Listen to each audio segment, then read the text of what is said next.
Morning এ ঘুম থেকে উঠে আমি আসলে বেরিয়ে পড়লাম জিমের দিকে। জিমের ভেতরে এসে দুজন মিলে ড্রেস পরে রেডি হয়ে গেলাম। তারপর আমি চলে গেলাম আয়নার সামনে ফ্রি হ্যান্ড করার জন্য, আর পিছনে দেখি মনিরুল এসেছে।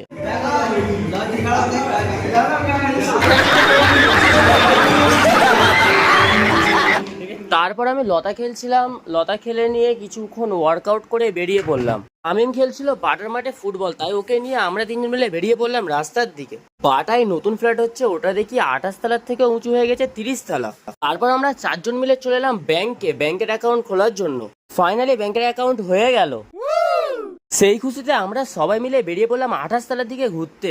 ঘুরে নিয়ে দুপুরে চলে এলাম সিটি লাইফ নার্সিং হোম। এখানে কাজ সেরে ঘরে ফেরার পথে চাউমিন কিনে ঘরে চলে এলাম। এসে খেয়ে নিয়ে আমি আর শামীম বেরিয়ে পড়লাম রাস্তায় ঘুরতে। সোহেল ছিল কম্পিউটার ক্লাস, সোহেলের সাথেও আবার দেখা হয়ে গেল বাটার মোড়ে। এবার আমরা তিনজন মিলে বাটা ঘুরি। তোমরা আরো মিনি ব্লগের জন্য সাবস্ক্রাইব করো।